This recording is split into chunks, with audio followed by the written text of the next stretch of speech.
So welcome everybody to the Chess Lab. Hopefully you can hear my voice. You should be able to hear it. Let me put the microphone a little bit closer. Yeah, as you can see, I have some food there. That was not intended for you to see the food. It's just that I had to see how much space I have for the computer. Now I could do all these things before I start and press record, but that's the way I did it. Okay, now you should really hear me kinda decently. Never too well, because this is... You think I'm using a microphone, I'm using my phone to record my voice. And then I match it in editing. Okay, so round 5 of the tournament I'm playing. I'm not playing with the white pieces though, so... Okay, my opponent opened with e4. Now, before I start this game, a couple of things. To Angelo, who is a guy that is writing me in the comments, and he sent me a file on his personal way to evaluate positions. Thank you very much. I read the first few sentences. I know it's just 4 pages, but you need to understand, I wake up at 4, at 5 I'm at my job, at 1 p.m. I'm out, at 3 the tournament starts, and I still monitor all my other things. You know, I'm monitoring my diet because I'm trying to improve my diet and other things. I'm monitoring my investments, and every day I have to update the systems. It's like, trust me, every minute I have is taken by something that I deemed very important. Okay? It's really difficult. So I'm probably going to read that when I start to study strategy. Right now I'm still studying openings, so I'm not gonna forget it, but one day I'll read it, okay? But it can be now, so I had to say this. But thank you very much, I appreciate it. Okay, so having said that, let's go. So e4, and okay, that's the first thing I wanted to say to Angelo specifically. Now to everybody. Before this game I was extremely concerned, because, well, first of all, my opponent is rated 2140, so strong candidate master, like very, very strong player, young, sharp. I was looking another game that he played, because he was playing yesterday in the board close to mine, and he's like very sharp, theoretically speaking. So he's somebody that studies, he has courses, he studies with engines. These are speculations of mine, but, well, not the fact that he studies with engines, that's pretty obvious, but the fact that he has courses. But very sharp, strong guy, and the reason why I was concerned is because he opens with e4. And when a strong guy is open with e4, that's a little bit of a problem, because my opening is c6, which is the Caro-Kann. Now, the Caro-Kann is fine. The problem is, I don't know the theory, because I still haven't studied that course. I'm preparing against d4, d5, and I know a little bit of knight f3, but also when you play with the white piece, it's a little bit easier. So yeah, e4 is my Achilles tendon. Do you say tendon or do you say something else? Achilles? Because in Italian it's not tendon, it's like tallone, but I don't know how to say tallone in English. You know, that part of your feet, I have no idea how to say it, but you know what I mean, like my weak spot. My weak spot is e4. And I was talking with somebody and I said, this is so far the game I'm the most concerned about. Before going into the game I said this. And it's true. I was very, very concerned. Because, you know, if a weaker guy plays e4, I don't care. But if somebody rated 2140, which is obviously, you know, grinding and all that, plays e4, which is my weak spot, is a little bit of an issue. But okay, so e4, c6, d4, d5.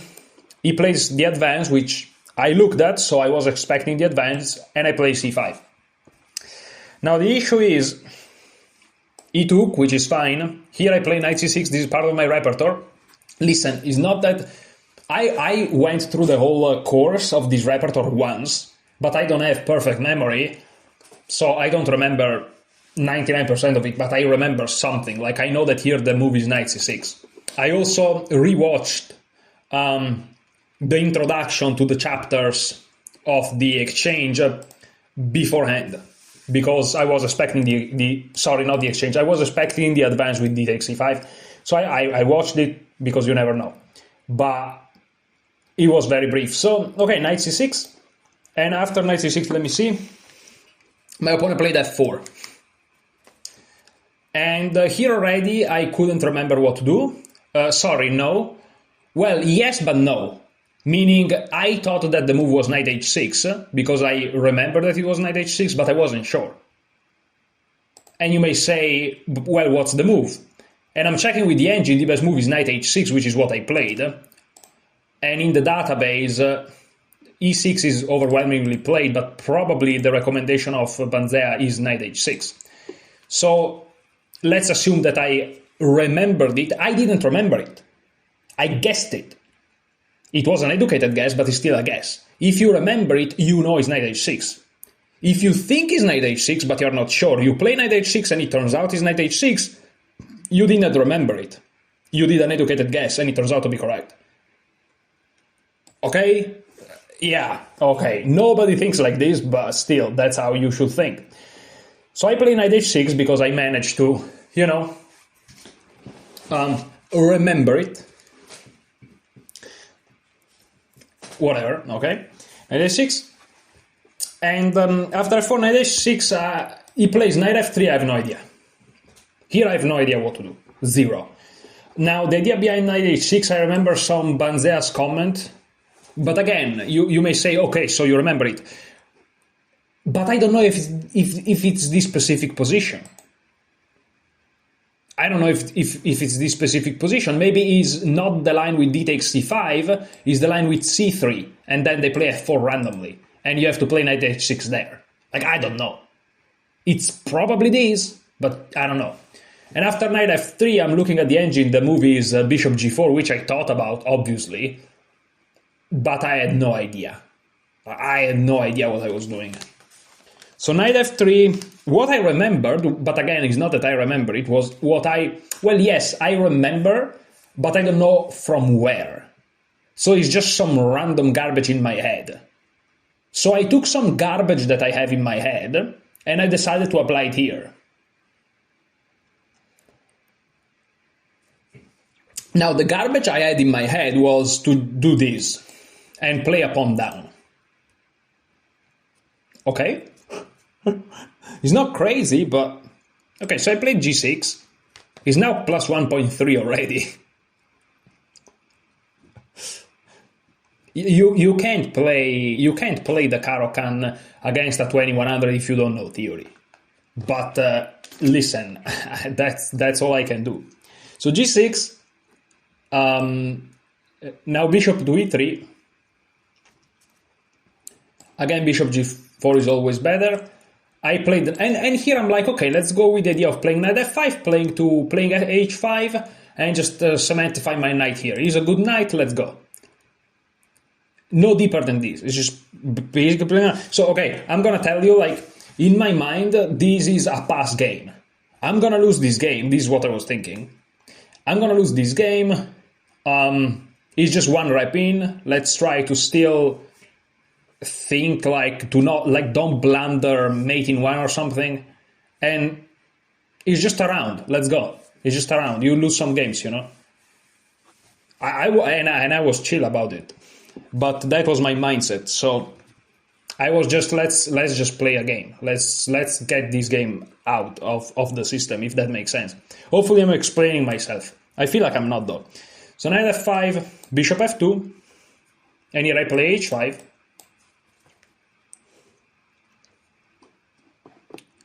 My opponent plays knight c3. And okay, knight c3 here is hitting the pawn. And if I play e6, there is knight b5, and the knight goes to d6. I kind of have to take somehow, but then he takes and he has a super strong pawn on d6, is very annoying. And even here I say he has a super strong pawn on d6. Like, for example, let me just show you. Okay, knight b5, a6, just an idea. Knight d6, let's say knight takes d6, c takes d6, okay. Like a position like this. It's very easy to say, oh, this is obviously much better for white, right? Because everybody knows that if white has a pawn like this, this is great. But what if it's not good for white?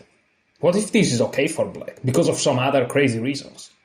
But you wouldn't even reach this position with your mind's eyes because you're biased against it. Now, this turns out to be shite, because it's plus 2.8, it's plus 3, so white's winning. But I think we really think wrong about chess. I really think we think wrong about chess. I can't prove my points because I'm too weak. But one day I may be able to prove my points. I first still need I can't speak English. I first need to learn how to play chess the standard way. But then I have my ideas about chess, because it's like excluding e6, really? But okay, of course I didn't play e6, right? Of course I didn't play. The other option is d4. And d4 is the best move according to the engine, but after knight b5, bishop h6, attacking the pawn, which I kind of looked at, g3, bishop e6, but knight b takes d4, and there are some ways to regain pawns perhaps, but you lose a pawn. This is now plus 1.5. So this loses a pawn, this is just crazy. It turns out it's crazy, right? So I played bishop to e6. Okay, bishop e6. Now it turns out the evaluation doesn't really change between d4 and bishop to e6. It actually drops a little bit in favor of black. So bishop e6 is equally best as d4. So okay, I played the best move, we can say. And here my opponent went knight g5. Okay, here they're threatening to take, ruin my pawns. The problem of something like queen d7, which you may think, is that they're also threatening to remove a defender. So it doesn't matter what's going to happen, I'll have to take with the pawn. So here I play bishop h6, which is best, but I mean, of course, because now you're threatening to take, and all of a sudden your piece is somehow as squares. And then you're going to play f6, and if they take everything, you are fine. King f7, the rook's into the middle, and you have a great position. But of course they took. F takes, and okay, this is the position, right? So guys, enjoy it for a second. I'm gonna move my arrow, okay? I'm gonna move my arrow. I'm gonna make myself something to eat, and you guys look at the position, think about it. Okay, but let me keep talking, because why not? So I'm very happy about the game, because it's okay if I spoiler the result? Isn't it like obvious? I mean, look at my position. Look at my position, guys. Do you think that there is even a debate of what the result's gonna be?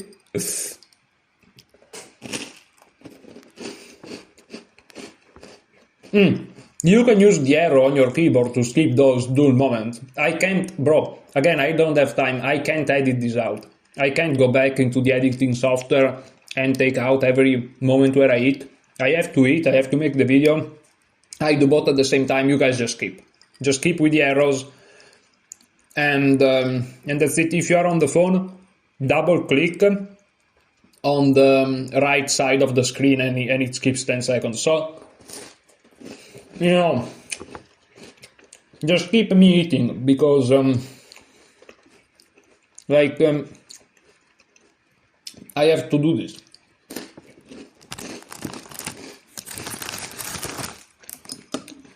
So I was saying, okay, I'm gonna spoil the result. So if you don't want this spoiler, skip ahead. Okay, now I'm gonna spoiler it. I lost the game, obviously, but I'm happy because I was thinking if that's the first game I lost this tournament. No, it's the second, but I'm happy because I managed to actually not get angry at all. Like, not even once. Not even once. I used to get so mad when I lose at chess, but this time no. And during the game there were moments where I was almost losing my control, but I always said to myself, remember Hikaru, remember Magnus, Magnus Carlsen, Hikaru Nakamura, when they play their Blitz Chess.com championship finals and stuff. It doesn't matter if they win, it doesn't matter if they lose, they stay controlled. And I'm sure they feel emotions, but they control them. So that's a sign of a professional. So improving at chess is not just improving at the game itself, which is of course most of it, but it's also, additional things like you lose a game, okay, let's move on. It helps you also stay objective. Like, I haven't lost a single minute of objectivity because of this. If I was mad, now I wouldn't be objective. Not that I'm objective necessarily anyways, but you know my point. So, I'm very happy about that, like really happy. And also, I'm happy in this tournament because I'm having fun. And what's the point of playing chess if then you get mad? And I'm talking more to myself than to you. Don't you worry. But okay, that's the situation. So very proud of myself for this improvement, and this is an improvement that I've made more as a person that as a, well, yeah, that as a chess player, because it's really nice. And to have a system, let's say, which is a set of opening moves that you play repeatedly, it helps you stay objective as well, because it's like you are following a plan. If it goes well. If it goes bad, you know how to adjust. So that's kind of the idea. Now let's focus back a little bit on this position. Again, the engine is like plus 1.3, but again, it's so nuanced. Now I'm gonna keep the engine open because I think that I can handle having both the engine and my brain open at the same time. But here's the thing. So first of all, I'm attacking this pawn on f4. And I saw this from previous moves, so I'm like, okay, at least I have a tempo. But also, this idea is no longer available, which is nice. And the double pawns, they control some squares. So even if I push this guy or something, like these two squares are always covered. Well, these two are not, but okay. And, overall, this knight is very solid. There's no clear way to attack this weakness here. There is no clear way to attack this weakness here or like this, There's only this knight. And the knight can't really come here because this square is too well controlled by me. And also here very difficult is control, but even if it wasn't control, well, if it wasn't control, it can be concerning, but like how do you get here with the knight? Of course it's possible, anything is possible, but like you can do this if you want, but okay, you can spend 4 moves for something that is crazy. And I'm down 1 pawn, but this is okay, this is kind of in the spirit of the opening, not that these are the lines of the opening, I completely messed it up, but Banzea said in his course, you will train some skills like playing a middle game down a pawn. Which I don't think is objectively something too good. But at this stage in my chess career, I think it's fine to play, tricky positions because it improves your chess. So, okay, but this is a conversation for another moment. Now, okay, so we are in this position. And again, if anything, outside of evaluation, outside of results, you can have the best guinea pig that you can have, and that's yourself, right? It sounds harsh or bad perhaps, or a little bit but it's true. So okay, I'm playing this game, I want to see what happens. Even here, like, of course I can go for something like this, which seems more human, and then everything on light squares and whatnot, but I'm like, you know what? Let's just go for this and see what the freak it happens. I just wanted to see a game with the knight here. And here I want to see a game with this structure. Let's just go for it. So, okay, f takes c6. And here my opponent played, I have no idea. Oh, maybe I know. Maybe they did this. Yeah, they played queen d2. Yeah, queen d2 is a mistake. We talked about it after the game with my opponent. The Lichess analysis would probably say even blunder because it goes from plus 1.5 to minus 0.7. It drops off perhaps more than 2 points.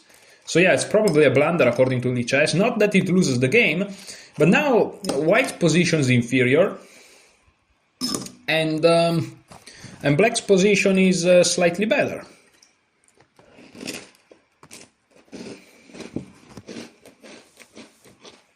Okay, so this runs into this pin, and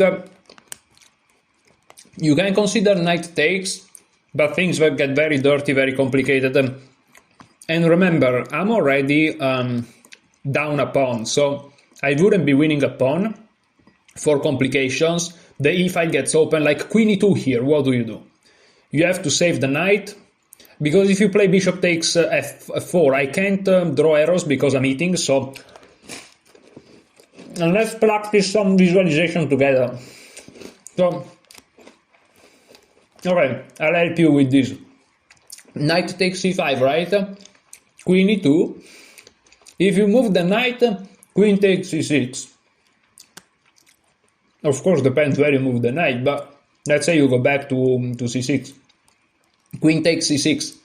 And the d5 pawn is hanging, and the g6 pawn is hanging, and the position's collapsing. And bishop b5 is coming. Not with check, but with a pin, which is deadly also. So, that's not good. So, okay.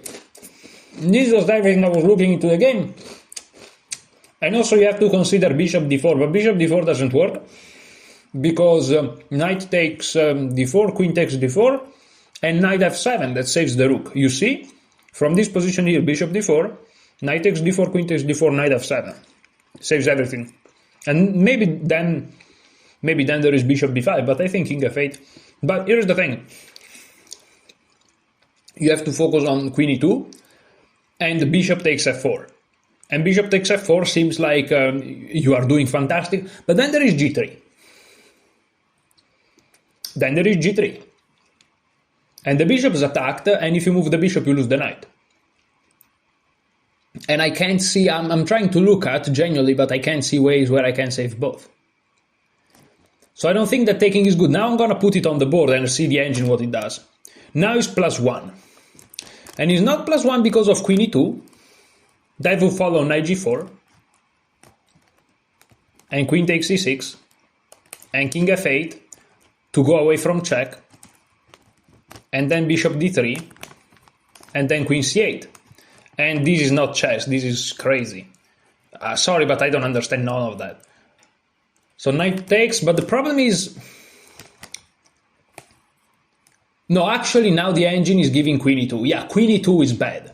Yeah, knight takes and now queen e2 and is bad for yeah, this is actually bad for black, is +1.5. Okay, so I can't play knight takes e5. But knight takes a5 is also bad for bishop d4, I guess. This is just +1.12. Knight takes, and I thought this was okay, but I guess I missed the move. Of course, this is pinned, right? So if you move everywhere else, the rook falls. So knight f7 saves everything, but now just long castle. Yeah, these are the worst lines, where there is no immediate concrete kill, but the end is like, no, this is bad. These are the worst, because this is like tricky stuff. But okay, even after queen e2 is not good. So my calculation of queen e2 is correct. Okay, fair enough. So you can't take that guy immediately, and you're like, okay, well then why is black slightly better? Because you can exploit that tactic, and you can do it with d4. I played d4, so I played the best move, so now I'm slightly better.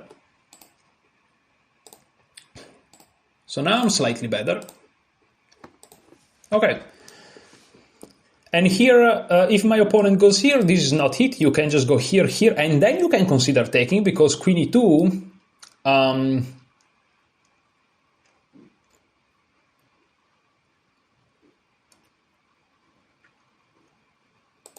no, you can consider taking.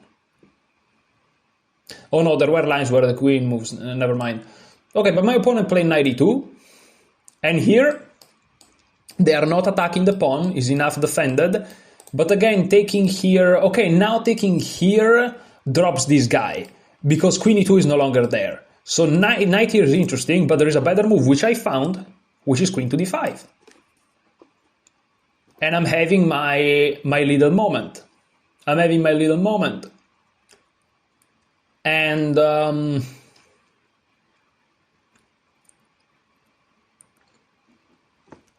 here I don't know what happened, because I'm seeing the engine saying the best move is long castle, and after queen a2 you're worst. So what my opponent played must be like a terrible mistake or something. My opponent played queen d3.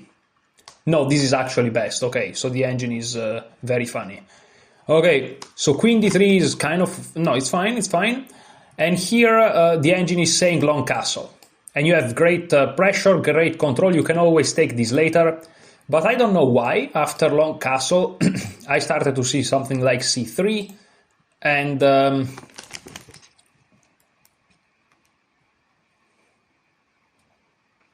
I mean, I'm correct. After long castle, c3, Rook h to f8. Because of course you're gonna win this guy, and they can't play g3. Maybe this is what I've missed. I saw that they can't play g3, but I saw it like in different situations. C takes. I told you yesterday in the video, if you calculate correctly 3-4 moves every time, you're a grandmaster. I told you for a reason. Like, it's not easy to do it consistently in tournaments. It's not easy. So okay, knight takes, bishop takes. Oh, this is spin to the queen, so bishop takes immediately. The position just gets insane. Rook d1. Oh, bishop takes c5. Oh yeah, so everything collapses. What if they taken? If they take, maybe it's even worse. Bishop e3, queen takes e5. Ooh, whoa. Okay, so I underestimated taking in the center. So that was a mistake by me. I didn't want to go into this because I'm like, after c3 we liquidate everything, but I should have realized that all my pieces were just better. Very, very important to understand this mistake by me. But okay, after queen d3 I played the take. And now c3 is best, which I spent tremendous time calculating this, but my opponent didn't even play this. My opponent played what? On move 14, my opponent played what? My opponent played queen b3. Okay, queen b3, attacks here and here. And this was the moment where I took the most time to calculate. Here I spent what? I spent from 1 hour to 25 minutes. I spent 35 minutes here, deciding between 1, 2, 3, 4 moves. Perhaps even 5. I'm afraid I missed to find the best move. Queen a5 seems to be the best move, but it's just depth 23 by Stockfish 17, so maybe, I don't know. And after all my calculations, I just missed the simplest idea. I can't go into all the calculations because like there is a 3 billion things, but I missed the simplest idea. I played the knight to e3, now is plus 0.8. Is completely back, and it's crazy because I missed the simplest idea. Here I was, because every move has drawbacks. Like here there is long castle, here there is c3, and if I take, they can just take, and it's no big deal. But after c3, long castle. Oh, I had to long castle here, but you have to run into this. King b8, this. D takes, knight takes, bishop takes, queen takes, bishop d2, king here, rook h to f8, queen here, bishop takes c3, and this is mate in 9. And if they take, queen takes c3, this is like forced mate. Yeah, I can't see that, unfortunately. Like, I can't see that. I don't have the understanding. But I should have entered this line. I should have castled and entered this crazy line, but... I mean, I kind of saw something like that, but I'm... Nah. Difficult, very difficult. So, okay. Very difficult. I mean, it's not insanely difficult, but I have to train calculation on a very deep level. Which I will. I have already done it in the past. But it's not the time yet. Again, guys, I'm excited because I have literally a billion things that I can improve, and I can improve those things massively, like astronomically. So I'm very excited about that. I'm like 0.1% of what I could be. And a 10-20% of that is not even that hard to achieve. So I'm very excited. But okay, queen b3, and here knight d6 is ridiculous because after bishop takes and pawn takes, here I was calculating all sort of trillion things, but there's just long castle, and now white is fine, and my king is right, like here. Okay, but I try to not get discouraged too much. I play king f7. Is of course like, it is what it is. And okay, after king f7, g3, very good move, but of course, because you have to prevent this to come with threatening to take, and they're just gonna play this. So very nice. Here I played rook h to d8, or no? g3, yeah, rook h to d8. And now bishop h3, which attacks this and connects the rooks. And it's actually quite difficult to defend this guy. Here, king g7 by the engine, I decided to go into complications. Rook d5, queen c3 now, trying to trade queens. Now queen b5 is best, which hits the knight. And if they take, there is rook takes. But what if here? Oh, I just take, I guess. Why did I exclude queen b5? Rook here, maybe? Queen takes hits this guy, if here... Oh, here.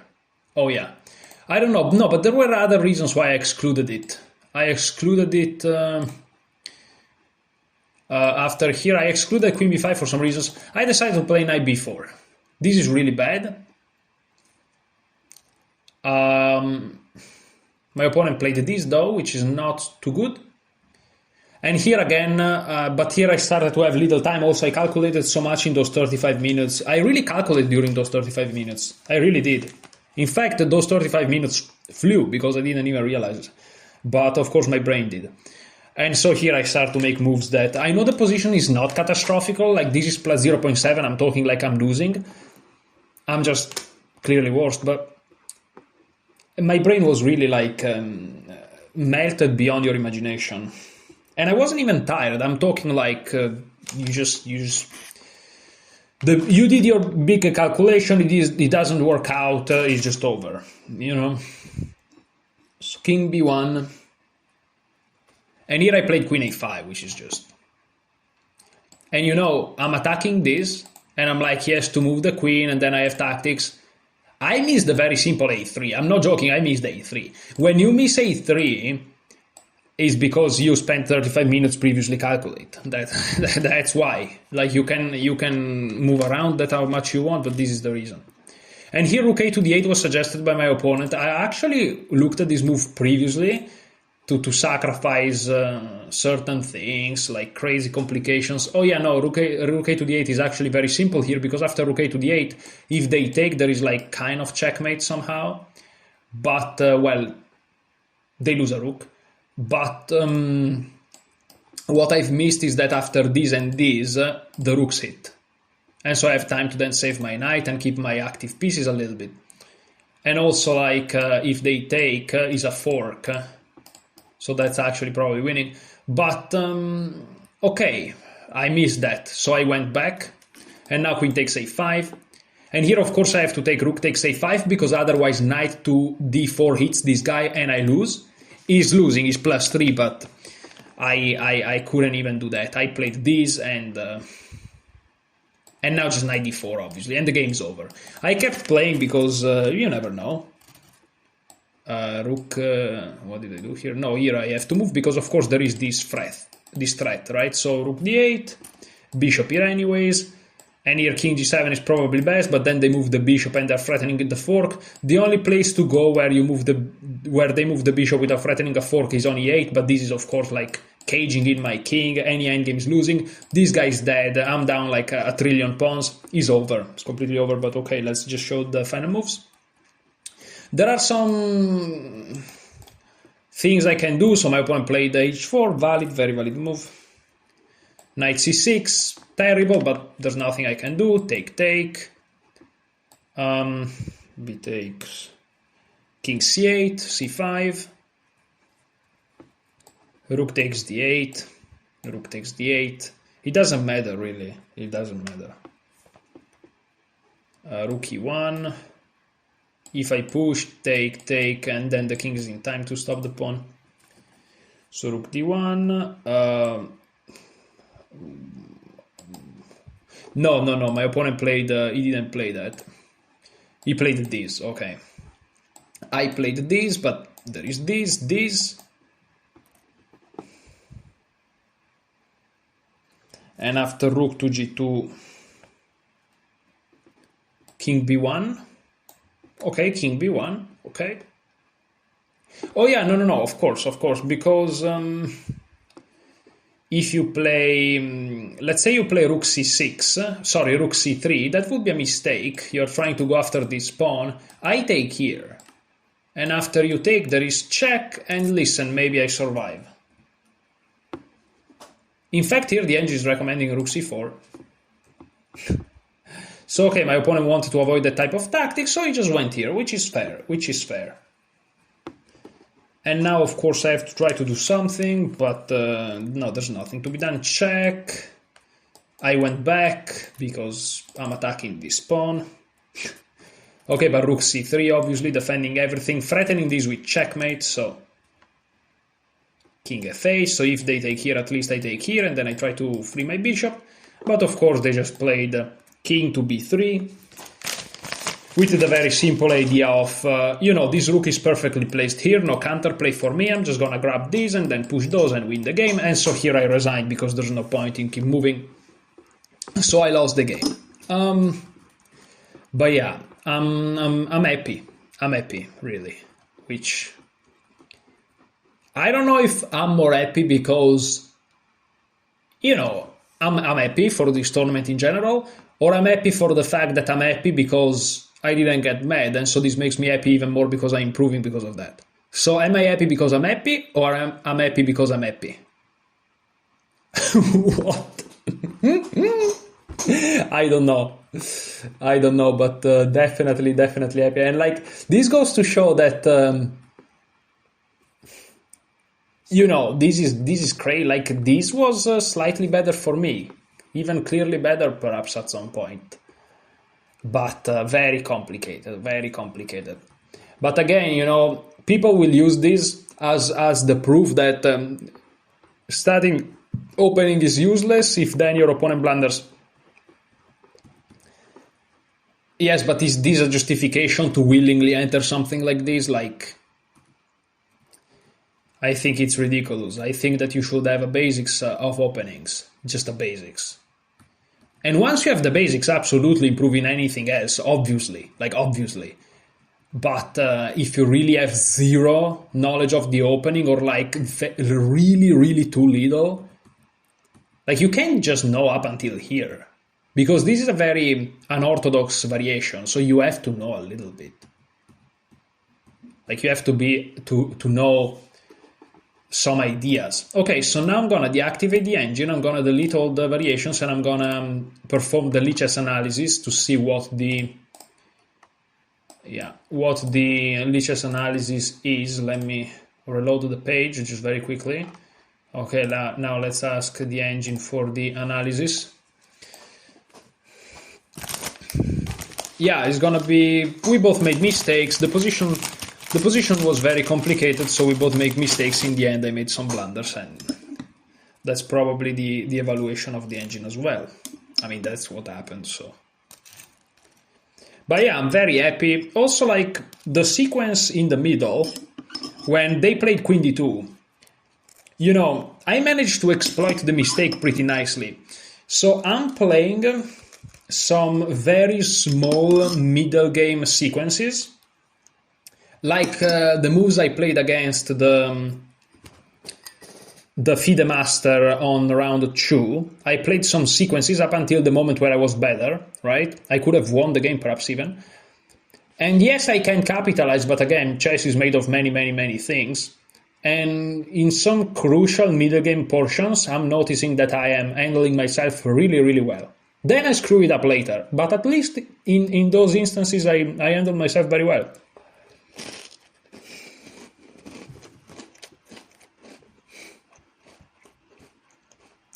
Okay, so yeah, my opponent made one inaccuracy, 2 mistakes, 1 blunder. I made 1 inaccuracy, 3 mistakes, 2 blunders. So we really played awfully, to say the least. But that's what happened.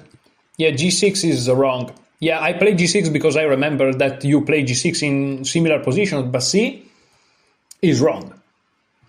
So it's not the move. So when I say I remember, I mean something in my head. But knight h6 is the same as g6. It just happened that it's correct. So it's not that I remember it, it's just something in my head that happened to be correct in that instance. It's a coincidence that it's right. g6 wasn't, in fact, and it's the same. So bishop e3, knight f5. okayish. Queen d2 is wrong. d4 correct. Queen d5 correct. Queen c5 wrong though.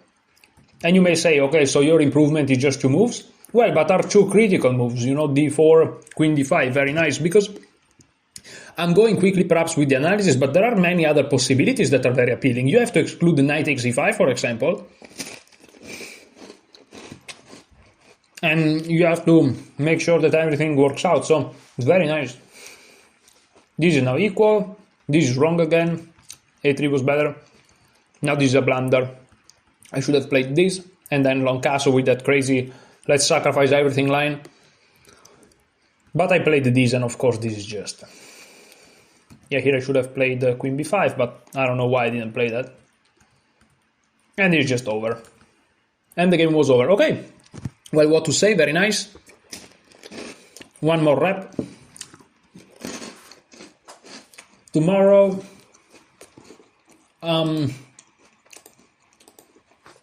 Tomorrow, round number 6. So the last third of the tournament. Very nice. Now I lost probably 4 rating points from this game, perhaps 5. So I'm like at +5 or +6. So still a positive tournament. And yeah, it's gonna be fun. I'm having fun. It's great. I'm learning a lot, and I'm seeing so many limitations.